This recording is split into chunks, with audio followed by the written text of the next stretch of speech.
लालू यादव से सीबीआई ने आज 2 राउंड में करीब 5 घंटे से ज्यादा तक की पूछताछ की। इसी मामले में कल राबड़ी देवी से पूछताछ हुई थी। आरोप नौकरी के बदले जमीन का है। लालू यादव ने सीबीआई को क्या बताया, हमारी स्पेशल रिपोर्ट देखिए। पहली बार सीबीआई की टीम सुबह करीब 10:30 बजे दिल्ली में राज्यसभा सांसद मीसा भारती के घर पहुंची। सीबीआई की टीम अपने साथ कुछ फाइल्स भी लेकर पहुंची थी। ये तस्वीरें उसी वक्त की हैं जब सीबीआई के अधिकारी वहां पहुंचे थे। सिंगापुर से इलाज कराकर लौटे लालू यादव बेटी मीसा के इसी घर में रह रहे हैं। पिछले राउंड में सीबीआई की टीम ने लालू यादव से करीब 2.5 घंटे तक पूछताछ की। करीब 1 बजे सीबीआई की टीम यहां से निकल कर गई, लेकिन करीब 1.25 घंटे बाद दोपहर 2:15 बजे फिर से सीबीआई के अधिकारी लालू यादव से पूछताछ के लिए पहुंच गए।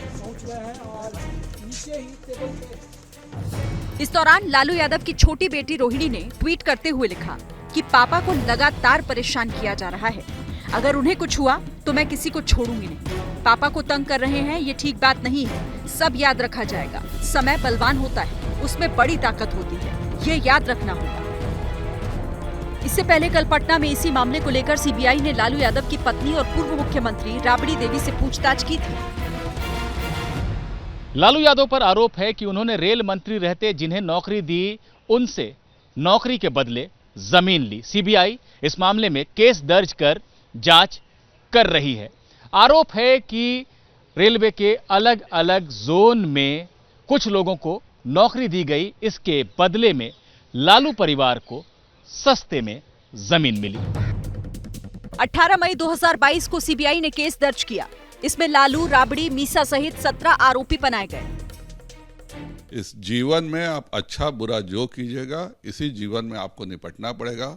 लालू जी ने जो अपराध किए हैं, आज उनकी सजा वो प्राप्त कर रहे हैं और अभी तो कुछ है ही नहीं। और ये केस कौन सा है?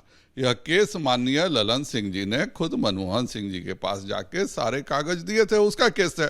आज ललन सिंह जी उनके गठबंधन में एक जदयू के राष्ट्रीय अध्यक्ष हैं। सीबीआई लालू परिवार से ये जानना चाहती है कि क्या ये संयोग है कि जिन्हें रेलवे में नौकरी मिली, उनके रिश्तेदारों से आपने जमीन ली।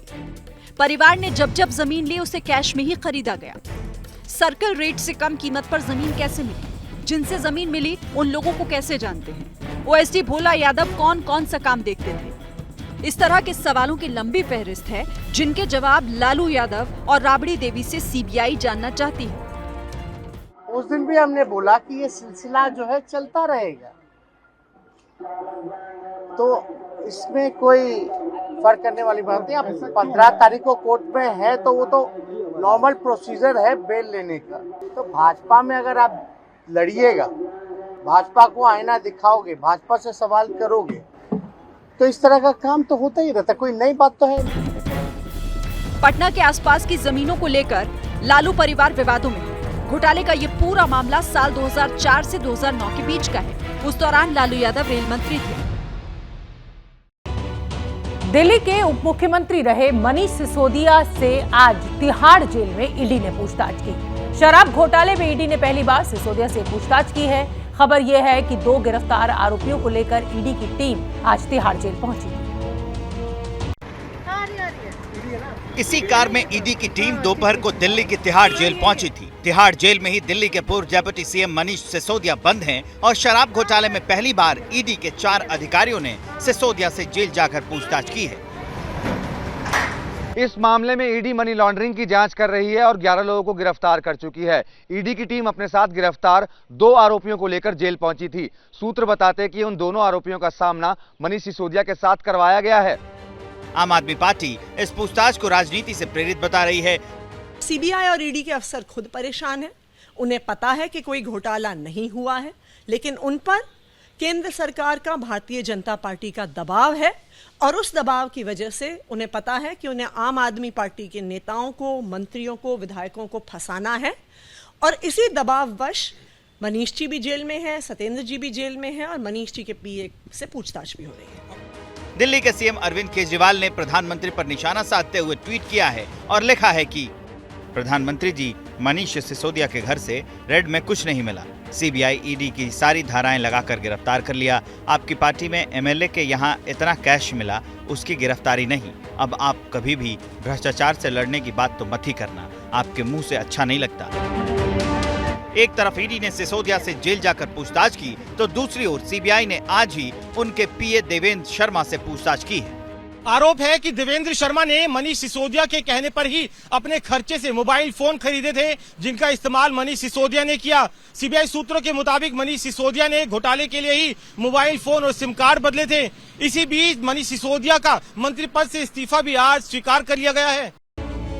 भारत की बात में अब बात ओलों के आक्रमण की करेंगे। एक तो पहले से ही गर्मी ने बेहाल कर रखा था, कल ओलों ने फसल को भी बर्बाद कर दिया। पश्चिमी और मध्य भारत में बेमौसम बारिश ने किसानों की मुश्किलें काफी ज्यादा बढ़ा दी।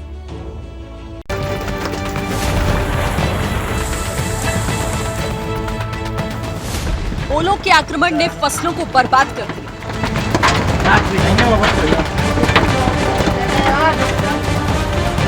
सोमवार को देश के कई इलाकों में इस तरह से आसमान से तबाही बरसी। ये बड़े बड़े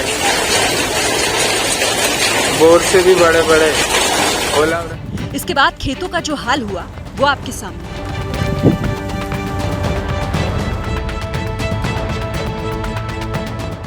मध्य प्रदेश के कई इलाकों से इस तरह की तस्वीरें सामने आई।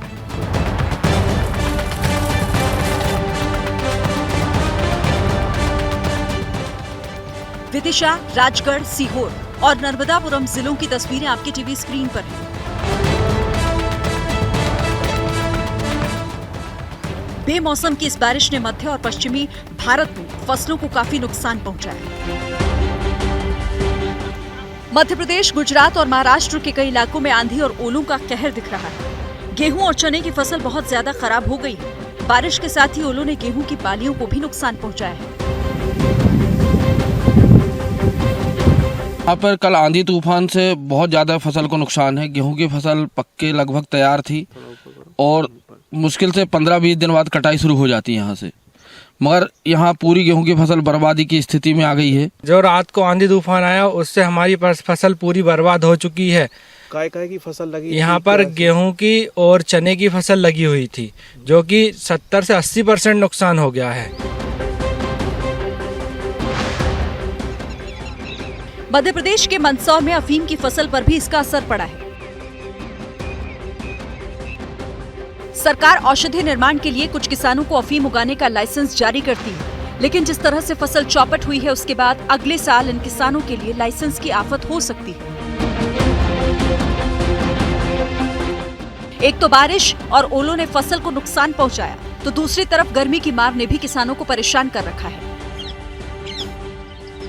एबीपी न्यूज के रिपोर्टर ध्रुव मिश्रा यूपी के हापुड़ पहुंचे तो किसानों ने बताया कि गर्मी जल्दी आने से आलू का साइज छोटा रह गया है और गेहूं की बालियां भी समय से पहले पकने लगी हैं। मौसम विभाग के आंकड़ों के अनुसार अगर हम बात करें तो इस बार फरवरी महीने में 146 साल बाद इतनी गर्मी पड़ी है।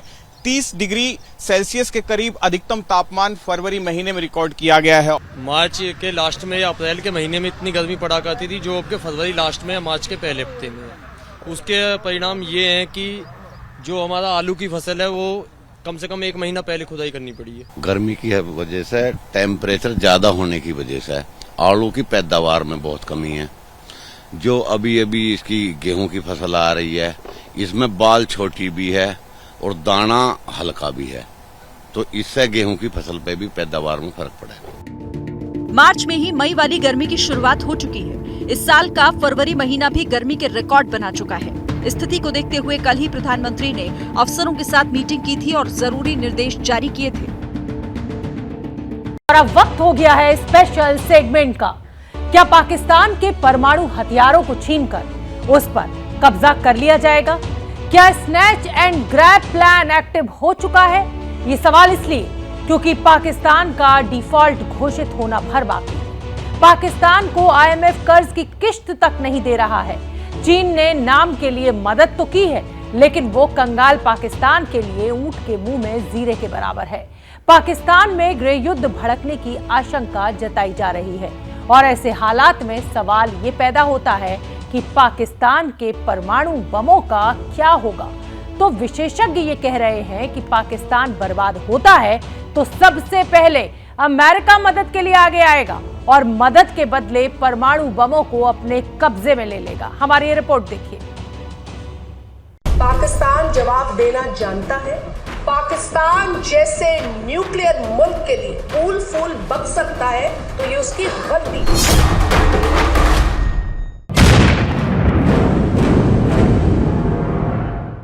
एटमी ताकत रखने वाला मुल्क है पाकिस्तान।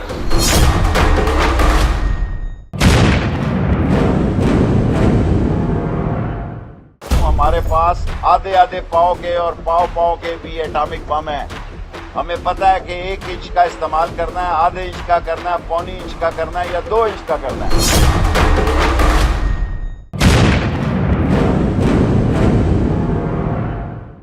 10 एटम बम क्यों रखा तुसी? वो एटम बम बाहर कटो, बाहर कटो एटम बम लो, ऐलान जिहाद करो।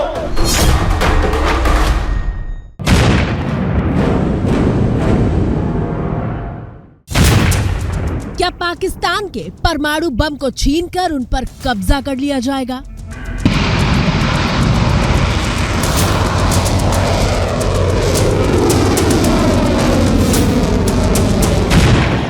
क्या पाकिस्तान की एटमी ताकत को एक झटके में मुल्क से अलग कर दिया जाएगा?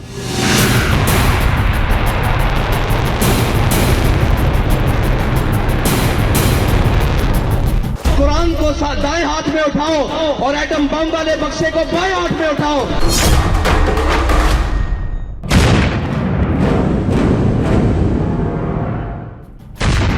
क्या पाकिस्तान के सिर से न्यूक्लियर पावर वाला तमगा मिटा दिया जाएगा?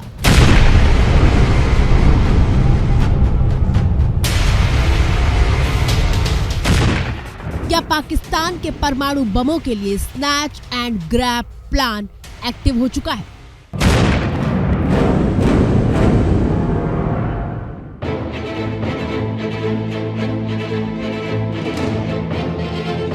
ये तमाम सवाल इसलिए क्योंकि अमेरिका की डेलावेयर यूनिवर्सिटी में प्रोफेसर और भारत पाकिस्तान मामलों के जानकार डॉक्टर मुक्तदर खान ने पाकिस्तानी चैनल को इंटरव्यू देते हुए कहा है कि पाकिस्तान अगर बर्बाद होता है और परमाणु हथियारों के नाम पर ब्लैकमेल करने की कोशिश करता है तो सबसे पहले अमेरिका आगे आएगा और पाकिस्तान के परमाणु हथियारों को छीन लेगा।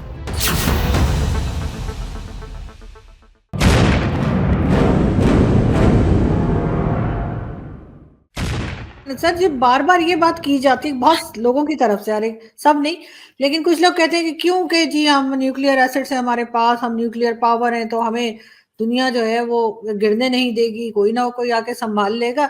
ये बात कहाँ तक आप समझते हैं कि सही है? Pakistan is on the verge of total collapse. तो जो पहला मुल्क आएगा वो यूएस आएगा और US will take the weapons in exchange for that. फिर क्या रह जाएगा आपके पास?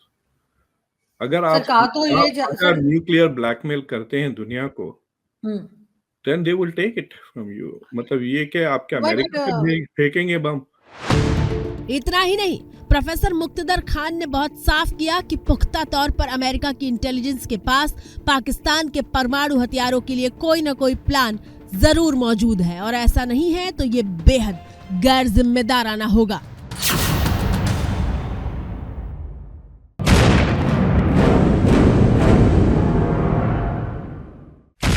यहाँ पे सर ये बात भी की जाती है कि इस वक्त भी न्यूक्लियर एसेट्स जो है वो अमेरिका के ही कंट्रोल में है, मतलब उनकी परमिशन के बगैर ये कर कुछ नहीं सकते। I would consider American intelligence and American military very irresponsible if they don't have a plan to take out Pakistan's nuclear capability. और इतने इनकॉम्पिटेंट तो नहीं है यूएस मिलिट्री, क्योंकि आपको पता है कि बिन लादेन को मारने के बाद जो वजह जो दी जाती थी, और वो कहते थे कि वी आर अफ्रेड के पाकिस्तान के न्यूक्लियर वेपन्स में come in the hands of extremist. लेकिन अब सुनने में नहीं आता। आपने कभी सुना है? या तो वो फुली अश्योर्ड हैं कि जो प्रोटोकॉल्स और टेक्नोलॉजिकल मतलब रिजीम्स ऐसे क्रिएट कर चुके हैं कि वो अगर आपके हाथ में भी बम आ गया तो आप कुछ नहीं कर सकते।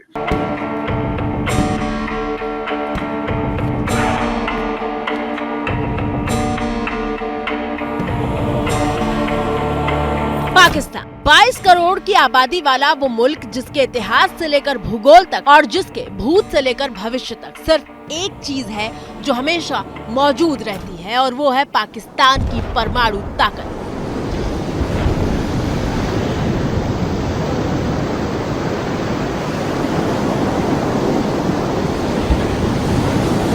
अगर कोई बढ़ता है पाकिस्तान की सरहदों की तरफ तो वी हैव ए स्मार्ट बम।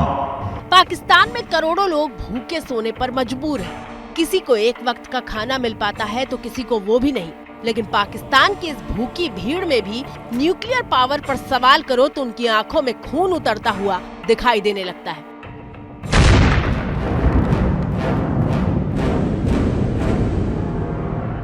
आटा मिले ना मिले किसी ना किसी तरीके हम गुजारा कर लेंगे। हमारे पॉलिटिशियंस भी कहते आए हैं कि घास खा के गुजारा कर लेंगे, लेकिन एटॉमिक प्रोग्राम अगर खतरे में जाता है या किसी और के कंट्रोल में जाता है तो फिर हम गुजारा कर पाएंगे। सर बाकी बातें जो भी हैं पाकिस्तानी जैसे भी हैं ना, लेकिन ये अपनी गैरत के मामले में, अपनी इज्जत के मामले में इतने खुददार हैं कि अगर इनके एटॉमिक पावर को किसी भी किस्म का कोई खतरा भी होता है ना तो इंशाल्लाह ये उससे पीछे नहीं हटेंगे। इन्हें मरना पड़ा ये उसके लिए मार पड़ेंगे, लेकिन उसको खतरे में नहीं डालेंगे। यह है पाकिस्तान की सोच, जिन्हें आटा न मिलने पर मरना मंजूर है लेकिन एटमी पावर का तमगा छिनना नहीं। लेकिन पाकिस्तानी पब्लिक के बीच ये चर्चा भी बहुत तेज हो गई है कि मुल्क के एटमी हथियार अमेरिका की झोली में जाने वाले हैं।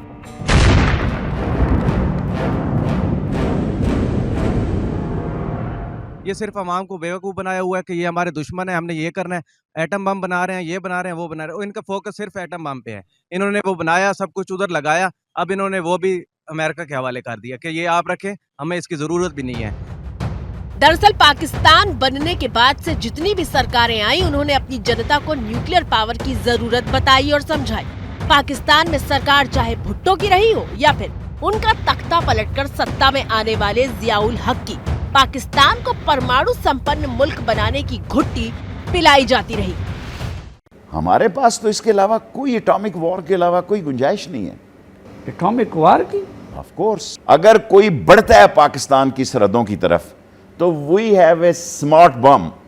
अगर हम पर कोई हमला हुआ तो ये आखिरी जंग होगी पाकिस्तान और हिंदुस्तान की, और एटमी जंग होगी। जो मैंने कहना था कह दिया है। हमारे पास कोई गुंजाइश नहीं, हमने ये शबरात के लिए नहीं रखे हुए। मिसाल के तौर पर पाकिस्तान के पूर्व प्रधानमंत्री जुल्फिकार अली भुट्टो ने कहा था कि चाहे घास की रोटियां खानी पड़े लेकिन पाकिस्तान परमाणु बम बनाकर ही मानेगा। आज की तारीख में पाकिस्तान भूखों मर रहा है, लेकिन एक सच ये भी है कि उसने परमाणु बम बना लिए और इतने बनाए जिनके नाम पर वो आंख भी दिखाता है और भीख भी मांगता है।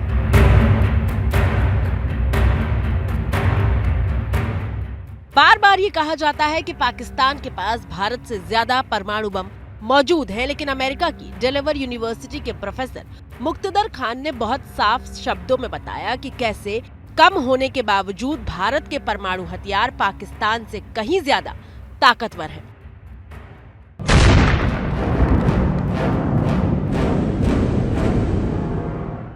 जो लास्ट कंफर्म ऑफिशियल काउंट था 198 है पाकिस्तान के पास, 200 के करीब है। इंडिया से ज्यादा न्यूक्लियर वेपन्स है पाकिस्तान के पास। India has about 168 170। हाँ, सर ऐसा कैसे, ज्यादा कैसे? वो मुझे कभी समझ बनाते रहते हैं। See it's having extra nuclear, like India के पास एडवांस टेक्नोलॉजी है। India has hydrogen bombs also ना, तो technology wise India's nuclear weaponry is much more superior. बस यही बात तो पाकिस्तान भूल जाता है कि वो खैरात पर जीने वाला मुल्क है और साल दर साल मुल्क के लिए मिलने वाली खैरात का एक बड़ा हिस्सा पाकिस्तान परमाणु ताकत को बढ़ाने और बनाने में लगाता रहा।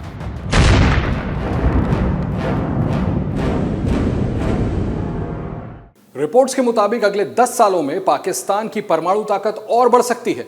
चर्चाएं इस तरह की भी हैं कि आने वाले वक्त में पाकिस्तान दुनिया का तीसरा सबसे ताकतवर परमाणु संपन्न मुल्क बन जाएगा। पाकिस्तान ने साल 1956 में अपना न्यूक्लियर एनर्जी प्रोग्राम लॉन्च किया था। भारत ने 1998 में पोखरण में परीक्षण किया और ठीक 17 दिन बाद यानी मई 1998 में पाकिस्तान के पूर्व पीएम नवाज शरीफ ने दुनिया को बताया कि पाकिस्तान ने पहला न्यूक्लियर परीक्षण कर लिया है। Today at 15:45 hours, India conducted 3 underground nuclear tests in the Pokhran range. Bharat ने जो एटमी तजुर्बात किए, आज हमने उसका हिसाब भी चुका दिया है और 5 कामयाब एटमी तजुर्बात किए हैं।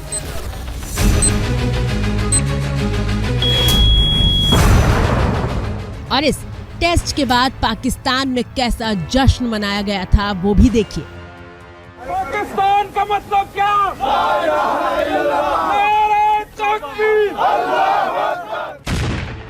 भारत पाकिस्तान के परमाणु परीक्षण भले ही एक ही साल में हुए थे, लेकिन सच्चाई ये है कि पाकिस्तान ने 1984 में ही न्यूक्लियर डिवाइस तैयार कर ली थी। 84 तक हमारे पास ये तमाम चीज़ें बन के तैयार हो गई। 84 से लेकर 98 तक हम सिर्फ इंतजार करते रहे। और फिर पाकिस्तान उन मिसाइलों की नुमाइश करता रहा जिनकी रेंज सैकड़ों किलोमीटर से लेकर 1000 किलोमीटर के पार तक थी। पाकिस्तान की शाहीन 1 750 किलोमीटर तक मार कर सकती है और पाकिस्तान जब शाहीन 2 लेकर आया तो उसकी मारक क्षमता 1500 किलोमीटर तक थी।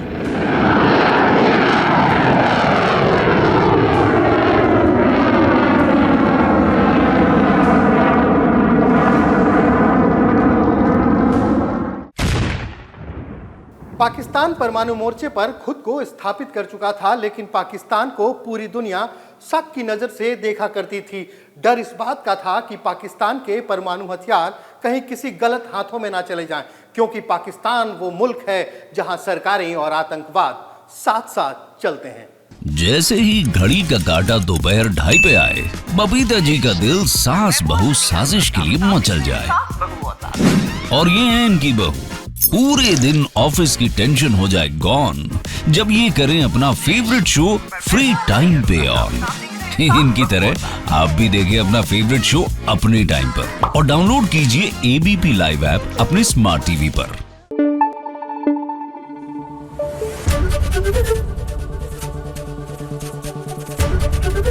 एबीपी न्यूज आपको रखे आगे।